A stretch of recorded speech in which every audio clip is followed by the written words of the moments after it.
बिस्मिल्लाहिर्रहमानिर्रहीम, अस्सलाम वालेकुम। मैं हूं ज़ैनुल आबदीन। आप देख रहे हैं प्रोग्राम सच बात नुसरत मिर्ज़ा साहब के साथ। आज के मौज़ूआत आपने देख लिए। मिर्ज़ा साहब अस्सलाम वालेकुम। वालेकुम अस्सलाम और अस्सलाम वालेकुम नाज़रीन कराम। आज का जो मौज़ूआत में जो सबसे अहम मौजू है वो जो बाइडन प्लान है।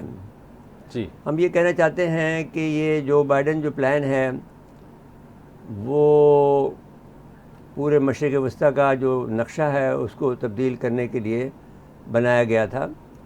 2006 में, अगरचे ये प्लान तो बना था 1983 में, लेकिन हमने 2006 में अपनी किताब छठी अरब इसराइल जंग जो कि ये मौजूद है इसमें इसका ज़िक्र किया है। और कर्नल पीटर राफ ने जो अपनी किताब, उन्होंने कहा था कि ये इलाके जो हैं ये बिल्कुल बेरब्त हैं और इनके अंदर इनको जो है नए सिरे से इनकी जो तंजीम साजी या इनकी जो सरहदबंदी की जाए। तो अब उसके बाद में आपने देखा था कि ये फिर जो 5 ममालिक पर हमले हुए और वो उसके बाद में आपने देखा लीबिया को तबाह किया, शाम को तबाह किया, इराक़ को तबाह किया और दूसरे ममालिक को, लीबिया, शाम, इराक़, अफ़गानिस्तान, ये 4 ममालिक को तबाह किया। ईरान बाकी रह गया था, लबनान को भी तबाह करना था, वो भी बाकी रह गया। अब मसला ये है कि इस वक्त जो बाइडन एक ख़तरनाक तरीन एक सरबराह है अमेरिका का, वो जो जिस प्लानिंग के तहत अफ़गानिस्तान निकला है वो अफ़गानिस्तान से काम लेना चाहता है और पाकिस्तान के ख़िलाफ़ काम लेना चाहता है, क्योंकि वो समझते ये हैं कि पाकिस्तान ने अमेरिका को वहाँ से अफ़गानिस्तान में शिकस्त से दो चार करने में पाकिस्तान का बड़ा हाथ है। पाकिस्तान ने दोहरी पॉलिसी इख्तियार की और एक तरफ उन्हें अमेरिका के साथ देता रहा और दूसरी तरफ अमेरिका के ख़िलाफ़ काम करता रहा, यहाँ तक कि उनको शिकस्त हो गई। अब हम ये कहना चाहते हैं कि वो दो बातें कहना चाहते हैं कि एक तो उन्होंने, जैसा कि मैंने कहा कि एक जो बाइडन प्लान है जिसके अंदर पाकिस्तान की जो की तकसीम है, बाल्कनाइजेशन है, वो भी मौजूद है।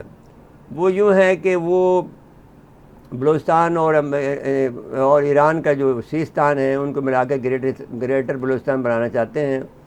वजह इसकी ये है कि वहाँ पर बहुत सारी मादनियात है और वो वजह उसकी ये गवादर की बंदरगाह है जिस पर वो कब्ज़ा करना चाहते हैं और वो अब खुल कर सामने आ गए हैं। इसके अलावा वो ये चाहते ये हैं कि अफ़गानिस्तान के इलाके को वसी कर दिया जाए और उसको खैबर पख्तूनख्वा का और जो है गिलगित बल्तिस्तान का इलाका दे दिया जाए, जिसके बाद में हमने जब बात इसकी तवज्जो दिलाई थी तो फिर इसके बाद में इसमें बाड़ लगा दी गई थी। तो अब वो बाड़ जो लगाई गई है वो कुछ हिस्सा उसका तोड़ दिया है उन्होंने, तालिबान ने। वो अभी तक ज़ेरे इल्तवा पड़ी हुई है और वैसी हालत में है और रोज़ाना हमारे जो आदमी 4 से 5 से 6 आदमी शहीद होते हैं, जो कि हमारे लिए शर्मिंदगी का बायस है कि जिस मुल्क के लोगों की हमने इतनी मदद की है वही लोग हमारे पर हमलावर होते हैं। और इस पर इत्तेफाक है लोगों का कि ये बग़ैर जो अमीर अफ़गानिस्तान में हैं उनकी मर्ज़ी के बग़ैर ये नहीं हो सकता है कि वो आदमी दाइश के लोग या तहरीक तालिबान के लोग आएँ और हमारे इलाकों पर हमला करें। तो ये बात अब हमें तय कर लेनी चाहिए कि हमें अफ़गानिस्तान के मामले में हमें एक मौक़िफ़ में अपनी पॉलिसी वज़ा कर लेनी चाहिए और वो जो बाढ़ का इलाका है वो बना लेना चाहिए। दूसरी बात हम ये कहना चाहते हैं कि ये जो इस सिलसिले में अमेरिका ने अपने आप को बहुत नंगी हालत के अंदर पाकिस्तान के अंदर मदाखलत शुरू कर दी है और जो धमकी आमेज़ ख़त आया है और इमरान के ख़िलाफ़ जो मामलात हुए हैं, गो इमरान की उसमें बड़ी गलतियां हैं और वो किसी की कहना नहीं मानते थे, तो नतीजा ये निकला है कि सब लोग मिल गए हैं और वो ये समझते हैं कि अमेरिका से दोस्ती कर लेना ही पाकिस्तान के मफाद में है। रूस और चीन उन्हें कुछ नहीं दे सकते हैं। ये एक ख्वाजा आसिफ की एक वीडियो भी हमारे पास मौजूद है, वो हम दिखा देंगे और वो दिखा देते हैं। बल्कि ख्वाजा आसिफ ने ये कह रहा है कि साहब अमेरिका के साथ में हमारी दोस्ती करने में बहुत नुकसान पहुंचा देगा। अब ये है, अगर हम आप इसका जायज़ा लें ये वीडियो क्लिप दिखाते हैं, फिर एक और वीडियो क्लिप जो हमने 12 मार्च के प्रोग्राम में आपने जिक्र किया था। मैंने भाई हमने तो ये प्रोग्राम में हमने अप्रैल के जो प्रोग्राम हमने किया था अप्रैल 2013 में, तो हमने ये जो Biden plan, colonel Peter Ralph plan, green watch plan वो दिखा दिया था और इसके बाद भी हम बार बार ये बात याद दिलाते रहे हैं। अब जो इस वक्त जो किस्सा हो रहा है, तो हम ये बात ये कहना चाहते हैं अपोजिशन से भी कि भाई वो फ़ैसला कर लें कि वो क्या अमेरिका की गोद में रहना चाहते हैं, ग़ुलामी करना चाहते हैं। अगरचे ये बात इमरान ने भी कही है, लेकिन आप इमरान की बात ना माने, हमारी बात तो सुने ना बात। तो अगर नहीं हुआ तो फिर अल्लाह ही हाफिज़ है। पहले आप ख्वाजा आसिफ का जो कह रहे थे वो दिखाते हैं, क्लिप आप दिखा दीजिए, क्योंकि ये तो उनकी गोद में ही रहना चाहते हैं ना। जी हाँ, दिखाते हैं अपने नाज़रीन को। इसमें कोई शक शुबा नहीं है कि इस वक्त तक अमेरिका जो है एक ऐसी वाहिद ताकत है जो हमारे लिए बहुत सी मुआशी मुश्किलात जो है वो जो है क्रिएट कर सकती है। अमेरिका जो है अगर जो है वो चाहे तो इस वक्त पाकिस्तान के लिए इतनी माशी जो है डिफिकल्टीज क्रिएट कर सकता है कि मैं समझता हूँ कि हो सकता है हम जो है जो हमारा ऑयल बिल जो है अदा करने के लिए हमारे पास पैसे न रहे। ये सारे वेंटिलेटर जो है ना ये लगे हुए हैं, अमेरिका की मर्जी से लगे हुए हैं। अमेरिका चाहे तो ये सारे के सारे जो हमें जो इस वक्त ड्रिप्स लगी हुई हैं या वेंटिलेटर लगे हुए हैं सारे के सारे ऑफ हो जाते। जी मेरे साहब, जी अक्सर मुझे जो बहुत से एंकर हजरात ने मुझसे ये पूछा कि नवाज शरीफ का नाम क्यों नहीं ले रहा है ये इमरान खान। इसलिए ले रहा है कि बेनज़ीर भुट्टो साहबा ने भी जो अमेरिका से ये कहा था कि आप परवेज़ मुशर्रफ के इतने दीवाने हैं, आपको मैं उससे ज़्यादा आपकी खिदमत गुजारी करूँगी जितनी खिदमत गुजारी आपकी परवेज़ मुशर्रफ कर रहा है। तो उसके नतीजे में उनसे परवेज़ मुशर्रफ को दबाया गया और उनसे ये माहदा करा लिया गया और नतीजे के तौर पर फिर परवेज़ मुशर्रफ को निकाल दिया गया। लेकिन बेनज़ीर वो अपना वादा जो था कि साहब वो मैं आपके जो बूट्स हैं यानी फ़ौजी जो आपके जो फ़ौजियों के को मैं फाटा में आने दूंगी, वो नहीं कर सकी। वो ने कहा था मैं डॉक्टर कदीर ख़ान से जो है आपको मैं इन्वेस्टिगेशन करा दूंगी जी, वो नहीं कर सकी। लेकिन अब सवाल ये पैदा होता है कि अब इन्होंने जो खुल के काम शुरू किया है पाकिस्तान के ख़िलाफ़, जो धमकी दी है, जो मिनट्स ऑफ द मीटिंग हैं, जो जब ये मिलने जाता है किसी उन लोगों से तो वो उसकी मिनट्स बनती हैं, वो मिनट्स ऑफ द मीटिंग्स हैं जी, उसमें उन्होंने बहुत सख्त लफ्ज़ इस्तेमाल किया कि हम पाकिस्तान को याद करें कि रिचर्ड आर्मिटेज ने परवेज़ मुशर्रफ के दौर में जब वो 9/11 हुआ था तो उस पर उससे कहा था कि हम पाकिस्तान को पत्थरों के ज़माने में ले जाएंगे। जी, जो बात फिर मशहूर हुई कोलन पावल के हवाले से। जी, लेकिन रिचर्ड आर्मिटेज ने फिर बाद में तस्लीम कर लिया, एक किताब में तस्लीम कर लिया कि ये जुमला रिचर्ड आर्मिटेज ने किया था कि जो कि पाकिस्तान के मामलात को देखता था और पाकिस्तान का फ्रेंड भी बहुत बनता था। तो अब अभी ये जो आप एक और बात जो है जी, जो बाइडेन प्लानिंग की जो बात कर रहे हैं ना, एक दफ़ा अपने नाज़रीन को याद दिलाने के लिए जो हमने अभी 2 हफ्ते पहले भी आपने बात की थी जी, उस प्रोग्राम की क्लिप दिखाते हैं। दिखा दीजिए। सच टीवी को एजाज़ हासिल है कि जब 2013 में सच टीवी में शामिल हुए थे तो हमने 3 बड़े प्रोग्राम किए थे जो कि तारीख का बड़ा हिस्सा हैं। उस वक्त हम तब्दीली के नाम से प्रोग्राम करते थे। उसमें हमने एक तो किया था हार पर किया था कि जो कि मौसमियाती तग़य्युर जो होता है उसको हमने बताया था। एक हमने यूनॉन प्लान पे किया था। दूसरा जो हमारा प्रोग्राम था यूनॉन प्लान था। यूनॉन प्लान ये है जिसे आप ग्रेटर इसराइल कह सकते हैं। उसमें पाकिस्तान का ये हिस्सा आता है कि पाकिस्तान का बलूचिस्तान और पाकिस्तान का जो खैबर पख्तूनख्वा और गिलगित है उसको अलग से जो है उसको अफ़गानिस्तान में शामिल कर दिया गया था, बलूचिस्तान को अलग मुल्क बना दिया गया उस प्लान के तहत। यूनॉन जो था वो एक इजरायली जो सफारतकार था उसने ये प्लान दिया था। फिर इसका नाम हो गया ग्रेटर इसराइल प्लान, फिर इसका नाम हो गया जो बाइडेन प्लान, इसका प्लान हो गया कर्नल पीटर राफ प्लान, फिर इसका नाम हो गया क्लीन वाश प्लान। तो इसका बहुत से नाम हुए। जी मिर्ज़ा साहब। अच्छा जी, जो बाइडेन ने एक तो हम ये बात कहना चाहते हैं कि पाकिस्तान के मामलात में कैसे मुदाखलत कर रहा है जी। दूसरी बात हम ये कहना चाहते हैं कि उन्होंने जो मुसम्मिम आज़म किया हुआ वो ये है कि जो बाइडेन ने 30 मार्च 2022 को सिंगापुर के जो वज़ीर आज़म हैं ले हसीन उससे बात करते हुए ओवल हाउस में कहा कि अमेरिका अपने मकासद के हसूल के लिए या अपने एजेंडे की तकमील के लिए एशिया और बहर अलकाइल के ख़त्ते में सरगर्म अमल है और उसमें कोई कोताही नहीं कर रहा है। उसमें हम बढ़ रहे हैं आगे, जिससे ये अंदाज़ा होता है कि वो अफ़गानिस्तान और पाकिस्तान को नुकसान पहुंचाना चाहता है। जी।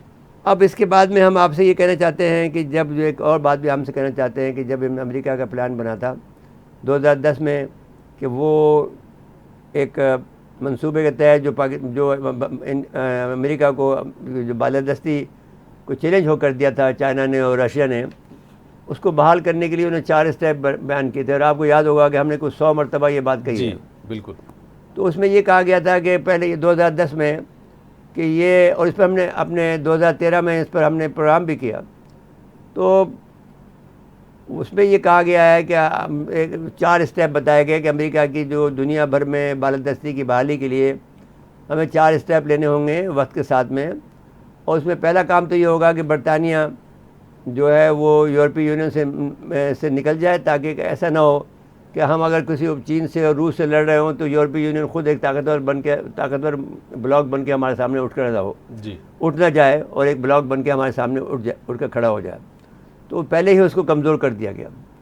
इसके बाद में ये कहा कि भाई बहुत से जो यहाँ पर इमिग्रेंट काम कर रहे हैं एशिया के, अफ्रीका के, अपने अपने मुल्कों को जाएंगे। तो आपने देखा कि ये जो कोरोना आया तो इसमें बहुत से मुल्कों की वापसी भी हुई है। और अभी भी पैसों की जो रेल पेल है पाकिस्तान में जो ज़्यादा भेज रहे हैं, वो इसी डर से भेज रहे हैं कि वहाँ पर कुछ काम नहीं बनेगा, हमें निकालेंगे। फिर ये बात याद करें कि तीसरी बात ये थी कि वो बहुत ज़्यादा इन्फ्लेशन होगा जो दुनिया में इस वक्त इन्फ्लेशन हो रहा है जी।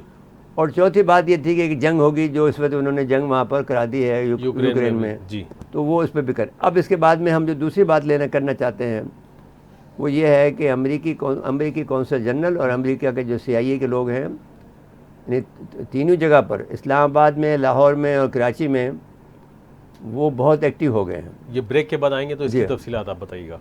नाज़रीन, मुख्तसर वक्फा है, वक्फे के बाद आते हैं। एक बार फिर प्रोग्राम में खुश आमदीद कहते हैं जी। बट साहब अब ज़रा वो जब ये बात हम कहते हैं तो अमेरिका के कौंसल जनरल जो हजरात हैं कराची के, और जो लाहौर के, और वो जो इंटेलिजेंस CIA का चीफ़ है, वो बहुत ज़्यादा मुतारिक हो गया है इस्लामाबाद में। सबसे अहम बात तो ये है कि अमेरिकी कौंसल जनरल मार्क स्टोविज ने, ये ख़बर हमारे पास से नहीं है, ये RY न्यूज़ की ख़बर है, हमने वहाँ से लिफ्ट की है इस बात को। और उसमें उन्होंने कहा है कि PP के रहनुमा सलीम मांडीवाला ने 24 फरवरी 2022 को इनसे मुलाकात की जी। फिर ब्लॉक भट्टे के मुशीर जो है हारिस गजदार ने उनसे मुलाकात की। फिर निसार खोड़ो ने 26 फरवरी को मुलाकात की। 12 जनवरी को वज़ीर आला सिंध बरादर शाह ने उनसे मुलाकात की। इसके अलावा जो मखदूम अहमद महमूद साहब हैं, साबिक गवर्नर पंजाब जी, उन्होंने लाहौर के जो कौंसल जनरल हैं उनसे मुलाकात की। PTI के 27 मार्च 2022 को PP के जुल्फ़कार और मुमताज़ अली ने मुलाकात की। PTI के मुनहरिफ रुकन असम्बली अलीम खान ने लाहौर में मुलाकात की कौंसल जनरल से, जिस पर हमने एक दफ़ा ये भी कहा था कि इसको पर्सनल नॉन ग्रेटा करार देकर वापस भेज दिया जाए। फिर MP अताउर रहमान राना अरशदुल हसन या MP मियाँ साबिक ने मुलाकात की, और साबिक MP राना ताहिर से मुलाकात हुई। सहाफ़ी फ़हाद हसन और सारा हसन से मार्च के दूसरे हफ्ते में मुलाकात हुई। नून लीग के रहनुमा राना तनवीर, PP के सैयद नवीद कमर MQ पाकिस्तान की कश्मीर दौरा से मुलाकात की। 11 फरवरी को श्री रहमान और डॉक्टर आसिम और सैयद तारिक मुस्तफ़ा से मुलाकात की। PTI के राजा रियाज से मुलाकात की, जो वो भी जी उसमें सैयद उज़्मा तारिक, और 15 मार्च को सैयद उज़्मा तारिक और MP राना महमूद हसन से मुलाकात की। इन्होंने कौंसल जनरल साहब ने 16 फरवरी 2022 को अमेरिकी सफारतकार पीटर जोसेफ ने रुकन कौमी असम्बली नूर आलम से मुलाकात की, जो सबसे ज़्यादा मुतारिक हो रहे हैं जी, बहुत मुतारिक हैं। फिर सिद्दीकुल फारिक, मोहम्मद ज़ुमैर, अहमद जवाद और PTI के मुनहरिफ अरकान से मुलाकात की। 23 मार्च को अमेरिका के first secretary health and Grace ग्रोर ने शाहिद खाकान अब्बासी, एहसन इकबाल और तारिक अफजल चौधरी से मुलाकात की। ये जब हम ये कहते हैं कि फर्स्ट सेक्रेटरी ये कहते हैं तो ये आदमी इंटेलिजेंस का आदमी होता है। फर्स्ट सेक्रेटरी जो भी हो जी, वो इंटेलिजेंस का CIA का आदमी है ये। तो अमेरिका के पॉलिटिकल चीफ जो हैं वो, उन्होंने कोलिन साहब ने भी MQM के पाकिस्तान के जावेद हनीफ साहब से मुलाकात की। अमेरिकी कौंसल जनरल ने MNA शाइस्ता परवेज़, MP कमल लियाकत, MP सिद्दीक से और ज़किया शाहनवाज से मुलाकात की। 23 मार्च 2022 को अमेरिकी कौंसल जनरल ने हमजा शहबाज से मुलाकात की। अब ये सारी, इसके अलावा खालिद मकबूल सिद्दीकी है सब। तो अब ये मालूम ये हो रहा है कि इतनी नंगी यानी जो मदाखलत कर रहे हैं जी, वो काबिल मजम्मत है। और इस पर ये इनके ऊपर तो वो आर्टिकल 6 लागू होता है। अब इसमें मसला ये हुआ कि जो धमकी दी गई है जी, वो धमकी तो फ़ौज को दी गई है ना। उसमें ये कहा गया है कि अगर आपने इसका साथ न छोड़ा इमरान खान का, तो फिर इसके नतीजे आपको भुगतने पड़ेंगे। अब उसके बाद में वो न्यूट्रल हो गए। तो अब न्यूट्रल जब हो गए तो फिर ये भला इनको काम करने का मौका मिल गया जी। तो ये ख़त तो अब आया है, लेकिन ये काम तो बहुत दिनों से कर रहे हैं। इसके अलावा फिर सिंध के अंदर ये बहुत कुछ काम कर चुके हैं जो जिसकी तफसीलात हमें मालूम है। अब जैन साहब अच्छा, बात ये बार बार अमेरिका जाना मुराद अली शाह साहब का, वो भी एक अहम है। जरदारी साहब का जाना, 2 दफ़ा वो गए हैं। जरदारी साहब गए, बिलावल साहब भी गए हैं। हाँ, 2 दफ़ा गए हैं। तो जरदारी साहब भी 1 दफ़ा गए हैं जी। तो मतलब ये है कि ये सारी बातें तय हुई हैं। और हम ये समझते ये हैं कि हमारा एक जो कुछ अमेरिका के बारे में पढ़ा, अमेरिका इंसानों को, अमेरिका का कोई दुश्मन हो जाए और इंसान हो तो उसको इंसान नहीं समझते। वो उसके ख़िलाफ़ वो हर तरह से जुझ जाते हैं। लेकिन अब भी जो कुछ भी आप कह लें, लेकिन ये कहा जा रहा है दुनिया में, सारी दुनिया इस बात को तस्लीम करती है कि ये जो 2021वीं सदी है जी, ये अमेरिका के सल्तनत के ख़ात्मे की सदी है। ये बिल्कुल अमेरिका बिल्कुल ख़त्म हो जाएगा। और फिर इसके अलावा एक और बात भी हुई है कि जो नए क़यामत थे, न्यू कौन थे, उनकी नज़रियाई तौर पर नाकामी हुई है सब इस सारे इसके बावजूद भी। अब मतलब ये है कि जो बात इन्होंने का जो दानिश्वर था कर्नल पीटर और जो बाइडन, उन्होंने कहा था नेवर क्विट द वार, कभी यानी वो जो मैंने नेवर एंड कहा उसकी बजाय लफ्ज़ है नेवर क्विट द वार। तो अब इस्लामी रियासतों में जो तब्दीली की है उससे बहुत ज़्यादा नुकसानात हुए हैं। अब हम ये बात कहना चाहते हैं कि अब यानी जो हुकूमत है हमारी इमरान की, हमने ये कहा था कि इमरान की हुकूमत को फ़िलहाल 2 महीने तक रखो और फिर चाहे उसे हटा देना। इस वक्त इनमें हमें इनका जो एक जाम है या इनका एक टेका है कि साहब ये अपनी हमारी हुकूमतों को तब्दील कर देते हैं, वो तोड़ना चाहिए बिल्कुल। और वक्त आ गया है कि हमें कर लें। हमारे पास अल्लाह ताला ने बहुत सी ताकतें दी हैं और बहुत कुछ हमें दिया है, लेकिन ये है कि हम क़ुव्वत ईमानी की ज़रूरत है जी। इमरान न सही, लेकिन ये है कि इनको भी नहीं देना चाहिए जो कि इनके ग़ुलाम हो जाएंगे और ये फिर नुकसानात बहुत ज़्यादा करेंगे।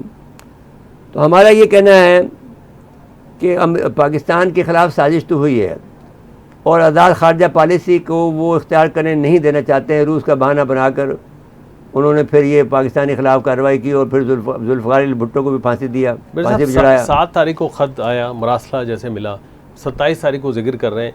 इन द मीन टाइम यहाँ वज़राए ख़ारजा में मेहमान भी बुलाया गया अमरीकियों को। भाई ये देखिए, वो आप वो ये बहस नहीं, उनका जो टेका था, जो सबसे ज़्यादा, उन्होंने चीफ ऑफ आर्मी साहब को दिखा दिया वो ख़त। वो मुतमईन हो गए कि मामला ठीक हो जाएगा जी। वहाँ पर ये फिर क्या पोजीशन बनी कि उन्होंने न्यूट्रल होने का ऐलान कर दिया। फिर उन्होंने फिर उस पर तंज किया कि भाई ये न्यूट्रल तो कोई नहीं होता है। और अगर उसको देख लें, जो हमारा हमीद गुल है, उसने तो और बहुत सख्त लफ्ज़ कहा था कि न्यूट्रल का मानी क्या है। वो हमारे पास क्लिप है, लेकिन हम क्योंकि इसलिए नहीं चलाएंगे क्योंकि हम अपने बाजवा साहब का एहतराम करते हैं और उन्होंने अगर किया होगा तो कोई ना कोई मसले की वजह से किया होगा, पाकिस्तान के मफाद में किया होगा। अब हमारा ये भी कहना है कि एक तो ये हो सकता है कि आप 3 महीने की इमरजेंसी लगाकर अब इमरान खान को जारी रखें और इन लोगों ने, जो लोगों ने मुलाकातें की हैं, इन सबको गिरफ्तार कर लेना चाहिए। हमारा ये ख्याल है जी। यानी तंबी कर देना चाहिए कि भाई अगर आप करोगे तो हमारे पास ये बहुत सारे रिकॉर्ड मौजूद हैं। तो वो इमरान खान साहब की मुशावरत भी हुई है कानूनदानों से कुछ इस पर? नहीं, वो ये तो उस पर कर रहे हैं, शायद वो उस पर मुकदमा कर रहे हैं, लेकिन अब वो अगर आज का दिन है, कल का दिन है बस, फिर इसके बाद अब मसला ये है कि ये देखना पड़ेगा कि ये जो नासूर है जो अमेरिका की मदाखलत का, ये कहाँ तक पहुँचा है, कहाँ चला गया है। अब जब ये हमारे पास ये इत्तला जब आ रही हैं तो ये तो इंटेलिजेंस की रिपोर्टें हैं जो कि मैंने फीड की गई होंगी जी मैं एक चैनल को, तो हमने तो वहाँ से डेरिवेशन लिया है, वहाँ से जी। ड्राइव किया है। जी तो अब मैं ये बात आपसे कहना चाहता हूँ कि ये बात देखनी पड़ेगी कि आपको कि अगर फ़र्ज़ कर लीजिए आप कहीं जाते हैं किसी जगह पर और जाते हैं, अब लेकिन इमरान खान ने जो अक्लमंदी की है उसमें ये की है कि उसने नेशनल सिक्योरिटी काउंसिल का इजलास बुलाकर सबको बता दिया कि मेरे ख़िलाफ़ ये साजिश हो रही है, पाकिस्तान के ख़िलाफ़ ये साजिश हो रही है।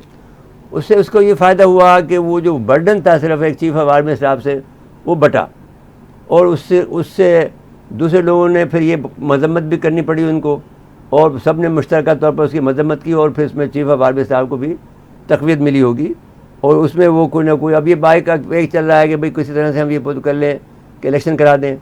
तो ये बात भी वो कहते हैं कि नहीं, हमारे अमेरिका का ये कहना है कि हमारे पसंदीदा लोगों को ही आपको लाना पड़ेगा। तो और इमरान के ख़िलाफ़ जो है वो एक जमहूरी तौर पर जो है वो वोटिंग हो रही है। जी अब उसमें फ़ायदा ये हो रहा है कि इमरान को, कि इमरान की पब्लिक पॉपुलैरिटी इतनी बढ़ गई है। असल में वो कॉल तो उन्होंने दी है कल अब की तकरीर में, लेकिन कोई इश्तिहाल अंगेज़ कॉल नहीं दी है, और लोगों को इश्तिहाल आते आते भी टाइम लगेगा, और इसका हिसाब किताब इन लोगों को देना पड़ेगा, जो लोग भी ये लोग गए हैं जी और जो लोग ये मिले हैं, जो लिस्ट जारी की है, तो वो इनका हिसाब किताब देना पड़ेगा। अच्छा, अब मसला ये है कि आप फौज किन किन मादों पर लड़े, वो एक बड़ी बहस है। और वाइट हाउस ने बहरहाल जब ये पाकिस्तान ने इस पर इल्ज़ाम लगाया तो उन्होंने इनकार कर दिया, लेकिन वो तो मिनट्स ऑफ द मीटिंग मौजूद है ना जी, आपके लोगों ने कहा है। आप वाइट हाउस ने नहीं कहा होगा, लेकिन आपके लोगों ने ये बात कही है। जैसा कि रिचर्ड आर्मिटेज ने कहा, कोलन पालन ने इनकार कर दिया था, मैंने नहीं कहा। जी मैंने उसको इनको कोलन पावन ने कहा, रिचर्ड आर्मिट ने आपको कहा था। एक लो लेवल धमकी दी जाती है तो बड़े लेवल पर तो नहीं दी जाती ना जी वो तो छोटे लेवल पर दी जाती है। अब हमारा ये ख्याल है कि जो सूरत हाल है उस सूरत हाल से निमटने के लिए पाकिस्तान के लिए दो ऑप्शन हैं। आया वो इनके ग़ुलाम बन के रहना चाहते हैं अमेरिका के, और फिर वो अमेरिका का ग़ुलामी का मतलब ये है कि आपको अमेरिका इंडिया के अंडर में कर देंगे, और इंडिया के अंडर में करने का मतलब ये होगा कि फिर आप भूल जाइए, जो कश्मीर को भूल जाइए और सब चीज़ें भूल जाइए। दूसरी तरफ चीन का ये ख्याल है कि चीन ये कहता है कि साहब आप हर वक्त पाकिस्तान के अंदर दंगा फसाद रहता है, अभी तो आप भी तो मदद नहीं कर रहे ना पूरी तरह से हमारी। भाई आप एक दफ़ा फैसला कर दो कि भाई आपके $100 बिलियन हम दे देते हैं, आप आज़ाद हैं, अब बात ख़त्म हो गई। तो वो भी उनको प्रॉब्लम ये आता है कि फिर वो $100 बिलियन भी दें और फिर भी पाकिस्तान हमारे साथ न दे और फिर अमेरिका के साथ चला जाए तो फिर क्या फिर उसके बाद पाकिस्तान चलाने के लिए फिर उनसे पैसे लेने पड़ेंगे, तो हाँ, लेकिन नहीं एक बर्डन है। नहीं, सबसे बड़ी बात तो ये है ना कि जो आपके अल्ले तल्ले हैं, जिस अंदाज से आप जिंदगी गुजारते हैं जी, तो भाई वो काम तो नहीं चलेगा ना कि आप हेलीकॉप्टर के ज़रिए से आ रहे हैं। हेलीकॉप्टर के ज़रिए गरीब मुल्क है, आपने तो वादा किया था ना कि साइकिल पे जाओगे, तो कहाँ से साइकिल पर गए हो तुम? गर्मी बहुत है वैसे, साइकिल पे जाना वैसे वैसे जा नहीं सकता है। पाकिस्तान का वज़ीर आज़म हर वक्त ख़तरे में होता है, वो गलत बात है। जब हम कहते हैं खुलफा राशिदीन से के ज़माने की जब हम मिसाल भी देते हैं कि हम कहते हैं भाई सिक्योरिटी सिस्टम तो उनका भी होना चाहिए था ना। जब सिक्योरिटी सिस्टम उनका नहीं है तो आप कैसे कर सकते हैं? आपका तो दुश्मनी बहुत है जी, आपका तो हर गली के कुछे में दुश्मन बैठा हुआ है। अब आप तो खुल के, अच्छा मसला ये हो गया है कि अब इस दफ़ा खुल के ये लोग सामने अमेरिकन आ गए हैं। अमेरिकन का जो लॉबी है वो खुल के सामने आ गई है। उसमें नून लीग है, मौलाना फजल रहमान तो खुद ऑफ़र करते फिरते थे कि भाई मुझे आप दें मौका, हम हालांकि अवामी तासुर ये है कि JUI एंटी अमेरिका है, लेकिन वो अभी नहीं, जो भाई सबसे ज़्यादा कुर्बत, सबसे ज़्यादा आसान काम जो है JUI को ख़रीदना है जी, JUI सबसे आसान है। तो ये लोग भी क्या करते हैं, पहले भी सबको ख़रीदते थे। मैंने बेनज़ीर साहबा भी इनको जो है कोई मराद देती थी तो उनके अपने साथ मिलाती थी, लेकिन बेनज़ीर साहब को भी उन्होंने कुछ कम बुरा कहा, जरदारी को कम बुरा कहा मौलाना फजल रहमान ने जी। अब साथ बैठे हैं और साथ बिठाने वाला अमेरिका है, इसमें तो दो राय नहीं है।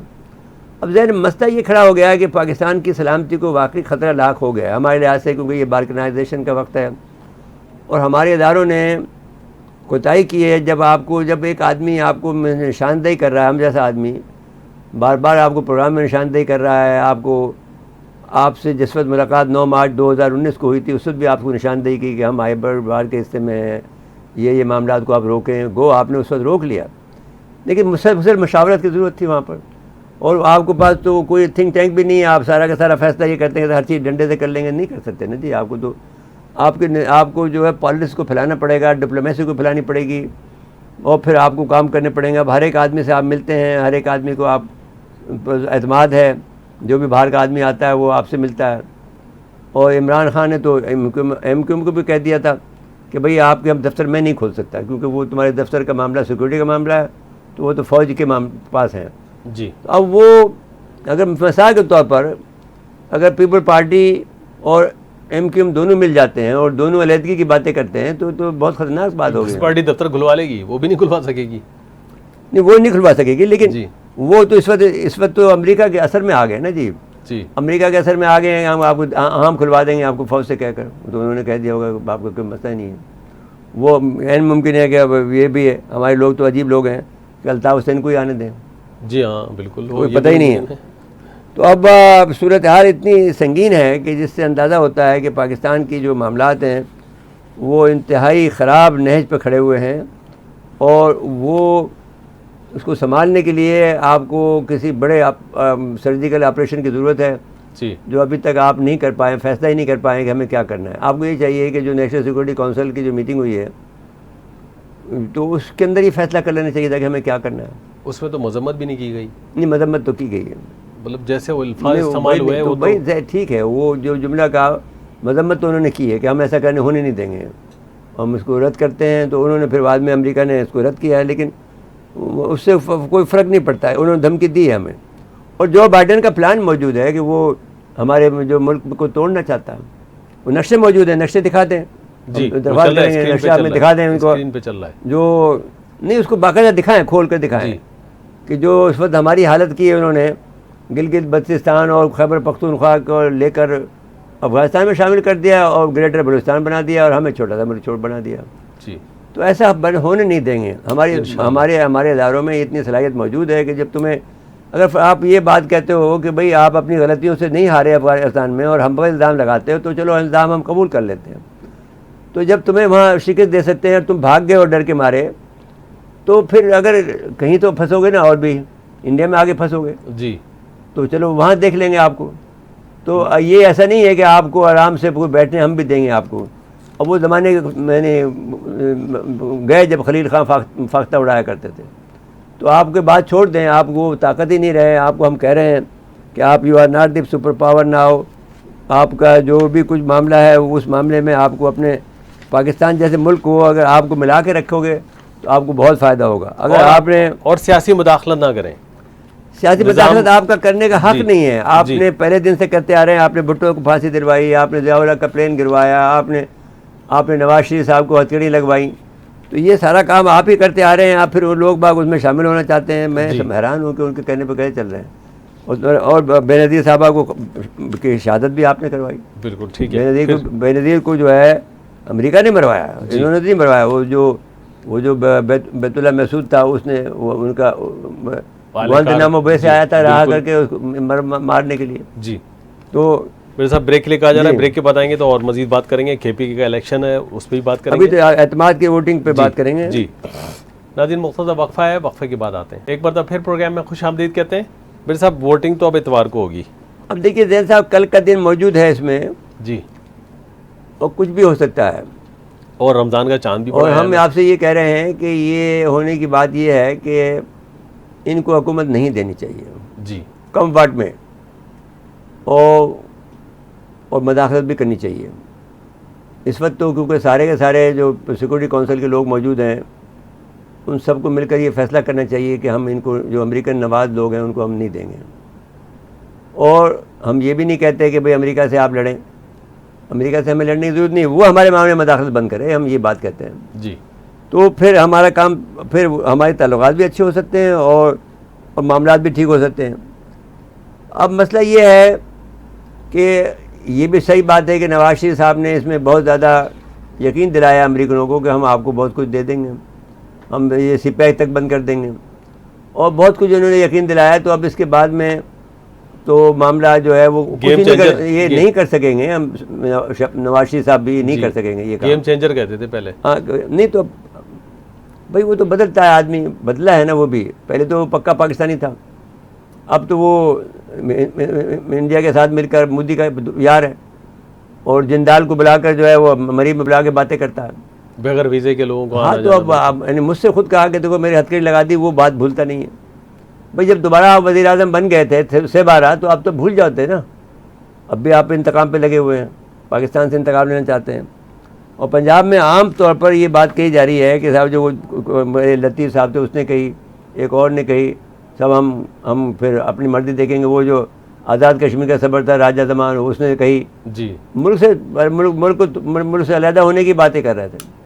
तो ये अब ये हालत आप देखें कि उस आदमी की ज़हनी हालत क्या होगी। Is not normal Nawaz Sharif इस वक्त। यानी जो आदमी ये कहे, उसके 3 आदमी ने ये बात कही है कि हम मुल्क को हमें सोचना पड़ेगा मुल्क के साथ रहें या ना रहें। तो कम से कम ये बात भी कहना एक यानी कम से कम हमारे जैसे आदमी के लिए नाकाबिल कबूल है। बिल्कुल ठीक है। ये कैसे कह सकते हैं।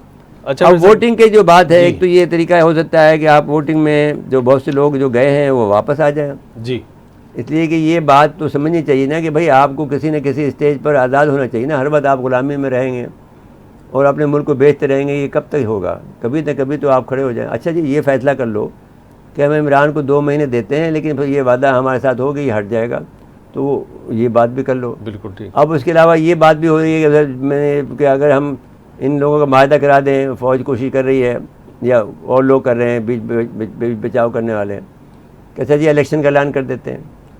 तो इलेक्शन के ऐलान में भी क्या फ़ायदा होगा?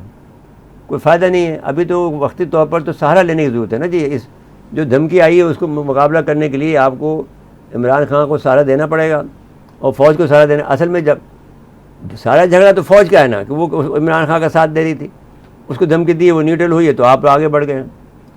तो ये नहीं होना चाहिए।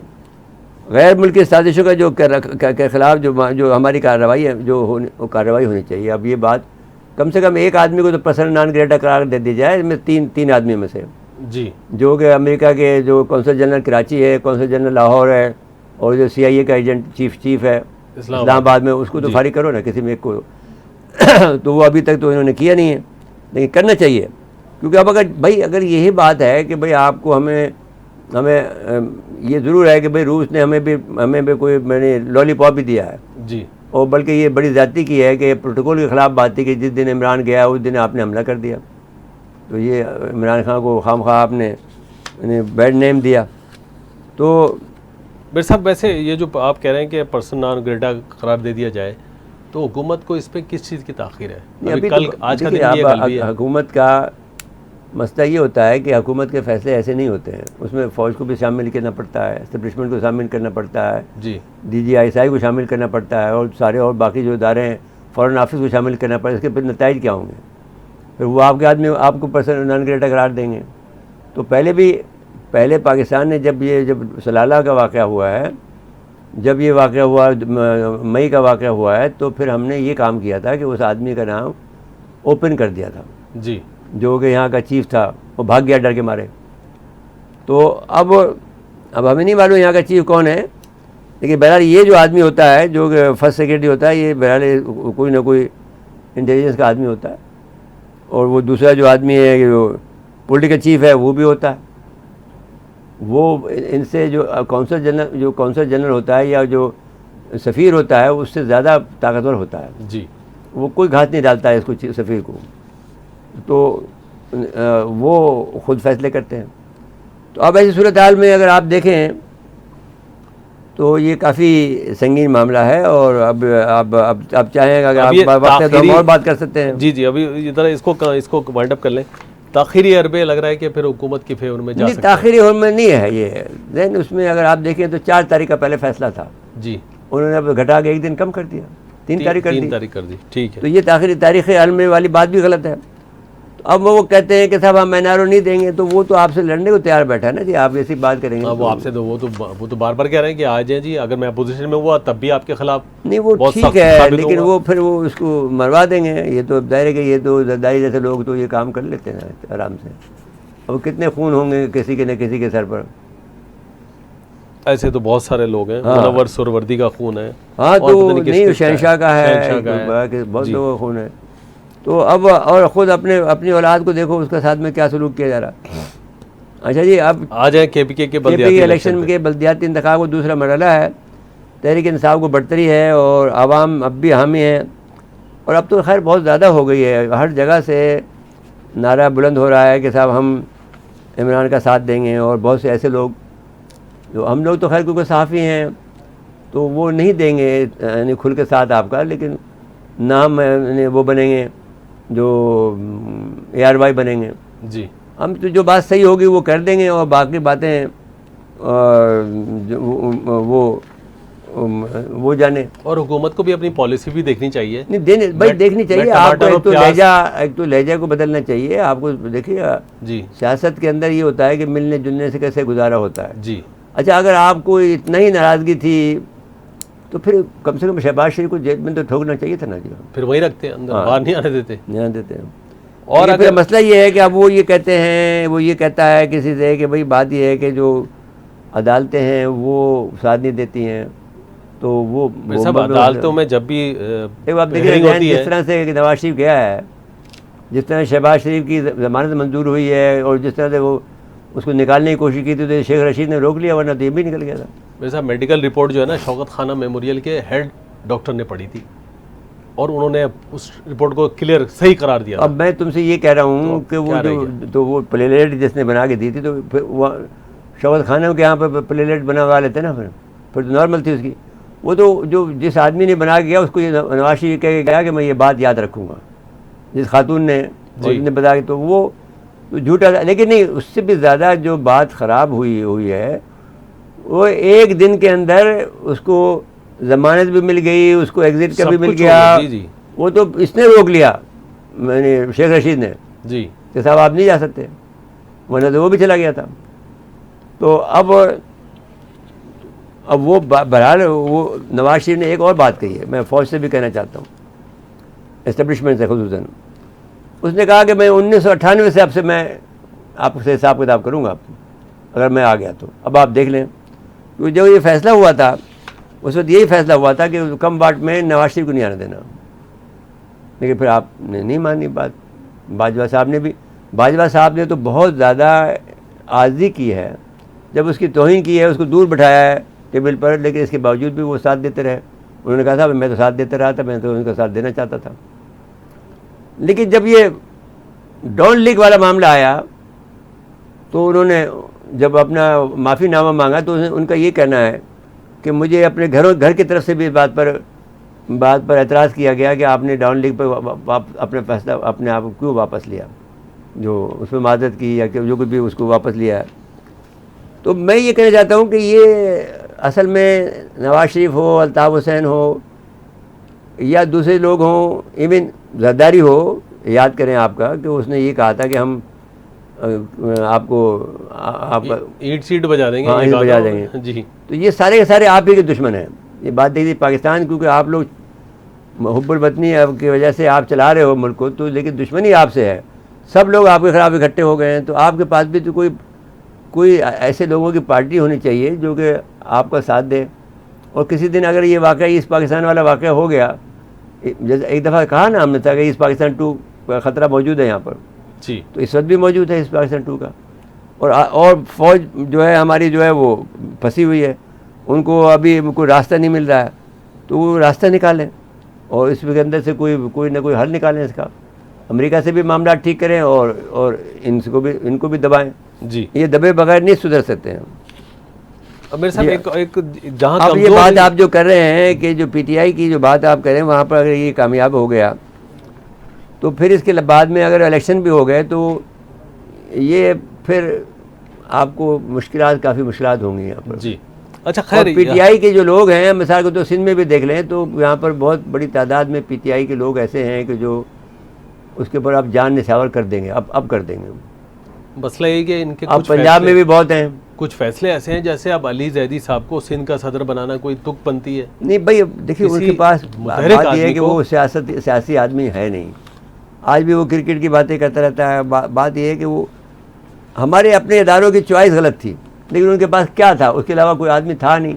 एक पॉपुलर आदमी अब जब PSP आई है जी, तो उन्होंने कहा कि साहब एक जमात बना के कम से कम खुल के तो उनके PSP कर रहा है, तो हमने उनकी मुखालफत की, PSP को नहीं आने दिया जी। और हमने कहा कि नहीं, ये इन पर किसी पर एतबार नहीं किया जा सकता। अब मसला ये है कि जो कुछ भी अब किया है, मुझे हैरान किया है कि कि जिस अंदाज से ये लोग मिल रहे हैं, जो किश्वर ज़ोहरा की मुलाकात हो रही है, नवीद कमर की हो रही है, यानी अभी चंद दिन पहले पिटवाया था सिद्दीकी वज़ीर साहब हाउस के सामने हाँ। इनके कारकुनों को, नहीं इनकी ख्वातीन को, और सिद्दीकी, हाँ, और वो मकबूल सिद्दीकी हो रही है जी। हालांकि मैं मकबूल सिद्दीकी से ये तवक्को नहीं करता था कि भाई ये जो आज जिस जगह का जिस खानदान का जिस माँ का बेटा है, शदीद बीमार है, वो ज़्यादा फैसला वो कर भी नहीं पाते। भाई जो कुछ भी हो, देखो बेटा, अब हमें आप मार लो, जिस वक्त भी चाहें आप गोली मार सकते हो हमें, लेकिन हम पाकिस्तान पे कंप्रोमाइज़ नहीं करेंगे जी। आप हमें जेल में डाल दो, हम पाकिस्तान पे कंप्रोमाइज़ नहीं करेंगे। ज़्यादा से ज़्यादा आप क्या करें? देखिए जिस वक्त हमसे कहा गया परवेज़ मुशर्रफ का साथ दो, तो हमने कहा कि देखो भाई, परवेज़ मुशर्रफ ने MQM से सौदा कर लिया, हमें मालूम है कि MQM का जो अल्ताफ़ हुसैन है वो गद्दार है, पूरी MQM तो गद्दार नहीं है, हम नहीं करेंगे। तो कहने के साथ देखिए आप ऐसा नहीं करें, तो मैंने कहा तुम्हारे पास हल एक है, हमें गोली मार दो, हम बाहर निकलेंगे, अभी गोली मार देना, हम किसी को बताएंगे भी नहीं कि आपने हमें मारा। नहीं, हम अभी इस वक्त हमारे पास एक मौजूद है, हमारे पास ये टेलीफोन, हम किसी को बता देंगे भाई आप हम अभी मैसेज चुपचाप से जब हम बात कर रहे होते हैं आपको मैसेज भेज देते कि हम आप कर रहे हैं, हमने तो किसी को बताया भी नहीं कि हम आपके साथ बैठे, मैंने PC में बैठे हुए, बाहर निकलो मार देना। तो उन्होंने कहा नहीं, हम आपको मार नहीं सकते, इसलिए कि आप मुहब्बत वतन आदमी हैं, हम आपको नहीं मारेंगे, लेकिन हम दरख्वास्त गुजार हैं आपसे। दे आर सो काइंड, और मैं उनका शुक्रगुजार हूँ, उन लोगों का जो अब बेचारे रिटायर भी हो गए हैं, बल्कि they are good people, Pakistani हैं, पाकिस्तान के सपूत हैं, कुर्बानी देते हैं।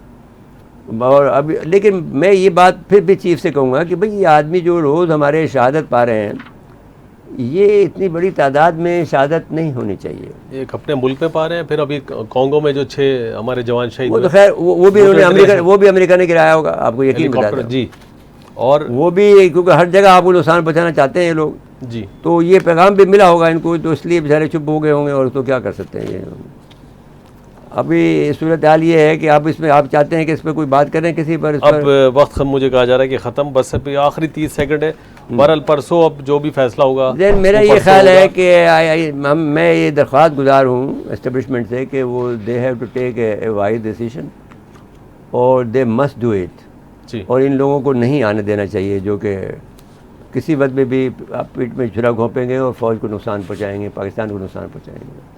ठीक है, मेरे साथ बहुत ख़त्म हुआ प्रोग्राम का। नाज़रीन आज के लिए इतना ही, आइंदा प्रोग्राम तक के लिए इजाज़त चाहते हैं। अल्लाह।